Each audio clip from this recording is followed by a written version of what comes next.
Well, ladies and gentlemen, the LPL also has off-season action. And in the aftermath of the World Championship, everything was looking quite grim in terms of where the viewership is declining, the money is declining, Rare Atom, of course, exiting the league. LPL, for those who don't know, had 17 teams, now down to 16, and probably more teams to exit. But we do have some exciting news in terms of how the top rosters are being formed and how the top players in the region are being distributed.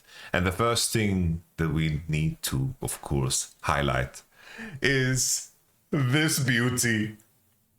For those who have consumed my content, you know plain and simple that Rookie is probably my favorite player of all time.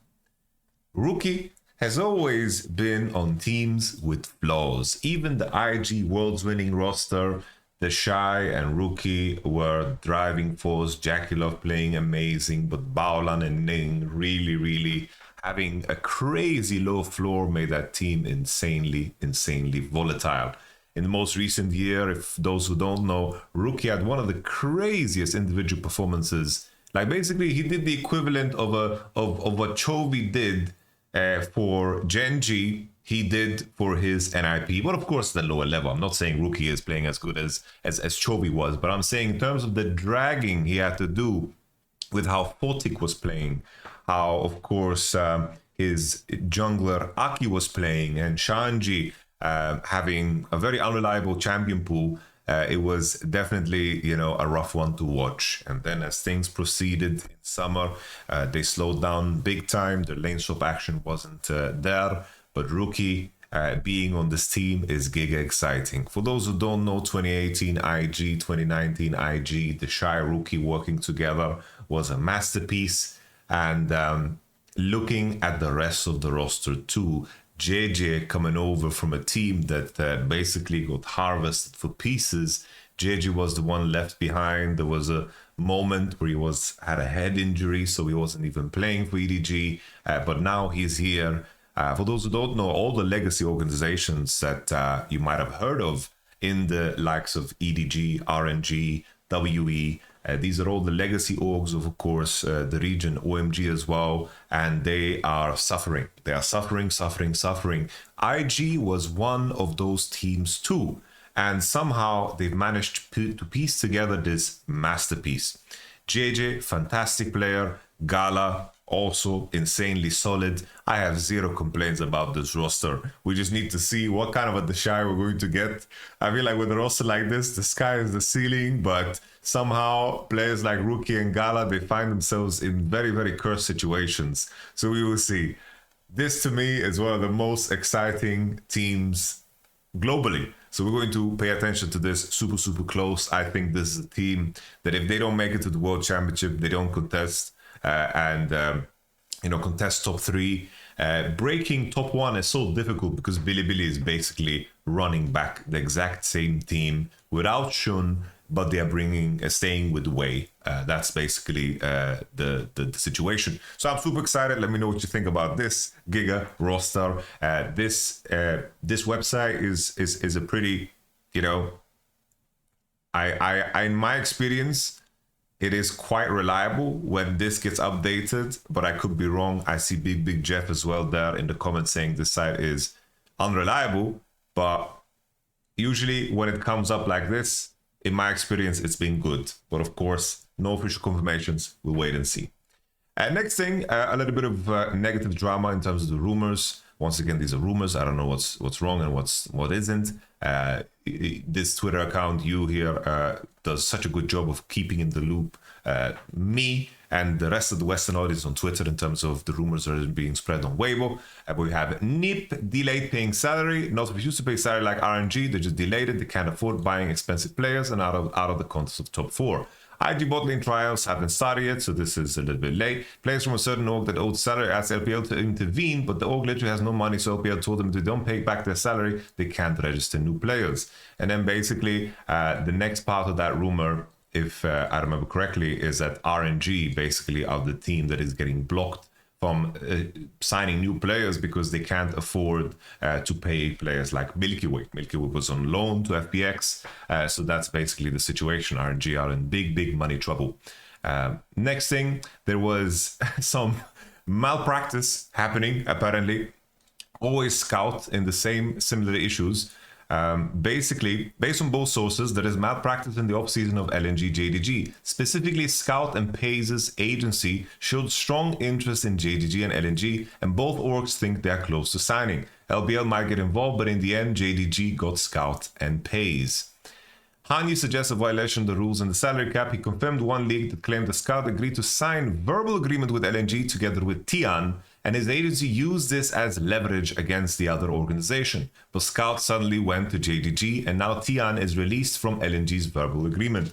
So basically, the way I understand this information is that Tian and Scout and Crisp wanted to go to LNG together, and then the agency said, yo, let's leverage this into a better deal. Fuck the verbal agreement. We're going to make you some money. And Scout, of course, in terms of how he left EDG and his legal trouble there, it seems like he has cowboys for agents that don't give a fuck about any rules or anything else. Let's see if there's any truth to this, but it does look kind of crazy. So there's an update. The situation is escalating. Someone reposts this and question OP. Why did Scout, Tian, and LNG make such an agreement? Is there any agreement in the first place? Tian can sign independently while wait for Scout. They accuse LNG of using Tian and Light to make Scout stay. They suggest that Tian's verbal agreement has no weight on affecting JDG decision. Keep in mind that both accounts are anonymous because they claim that they want to hide their identities, but both sound very mad. Mad is not necessarily, something that means that they are, in the pocket and they know. The one in the repost even threatened OP. I can't cross-check with other sources, just take it with a grain of salt. The full translation: no matter which LNG or VS Post staff you are, if you're using a burner account, I'm also using a burner account. If I found out who you are, you're done in real life. Jesus, there's no way this is real. First, why would they sign together? Did Scout make any agreements with you? Was Tian invited by Scout? Second, Tian can sign with LNG on his own. Why wait for the Scout? Everyone is free agent, they make their own decisions. Isn't LNG using Tian and Light to tie Scout down? The reason players want to sign together is only to avoid being deceived by orgs regarding team rosters. Players care about the rosters. How did this turn into using Tian's verbal agreement to manipulate? Also, how would Tian's verbal agreement even pull leverage against JDG? This is spicy stuff, but once again, we don't know if it's true or not. We're just following the spice. And this is China Gap also presenting the rumor once again. Negotiations with LNG esports have reportedly broken up suddenly, according to rumors. Negotiations in China are very complicated and contracts seem not to be signed until the last minute, using pre-contract model in which players commit to signing with the club within a certain period. According to the latest news, negotiations with LNG have suddenly broken down tonight. The roster the club was after was the one formed by Zika, Tian, Scout, Paze, and Crisp. Tian would have signed his pre-contract with LNG consciously because he wanted to play with Scout. However, Scout's agency, Super Agent, Super Gent, Super Gentleman, Super Wonder Man, would have used this move to encourage other organizations to offer better conditions. In this way, other teams such as JG Gaming or Weibo Gaming would have significantly increased their prices. This would have caused the break of LNG's previous roster, leaving Tian in a compromised situation. According to rumors, Tian would return to being free agent and would be in contact with other teams, including Weibo and Top Esports. On the other hand, both Scout and Pace seem to be very close to JD Gaming, where we'll confirm this information when we have certain knowledge that the negotiations are being closed. And then finally, these are the rumors for the rosters that we are hearing. A big question mark was where Kanavi would land. AD Carry, Jackie Love, Cream, Kanavi, 369. This is a tremendous roster. 369 coming off a pretty weak year. There's definitely like a lack of supports, considering most of them are tied down. If Mako is going to IG, support is going to be like the biggest question mark, right? It's like you have, of course, On, you have Missing, you have, of course, Mr. Like you have a player like Hang, which isn't like super exciting. Support role is extremely difficult to figure out in the LPL. So Mako has so much leverage in this position in this offseason. Missing kind of a Rakan merchant last year. Still, it feels like there should be, a redemption arc possible for Missing because he still played really well the last 2 years, if you don't count this one. I mean, like 2023, 2022. So I think Missing still is a player with, some standing. Very insane. I think Paze as a player, extremely underrated. I'm surprised that he didn't have opportunities to play in Korea.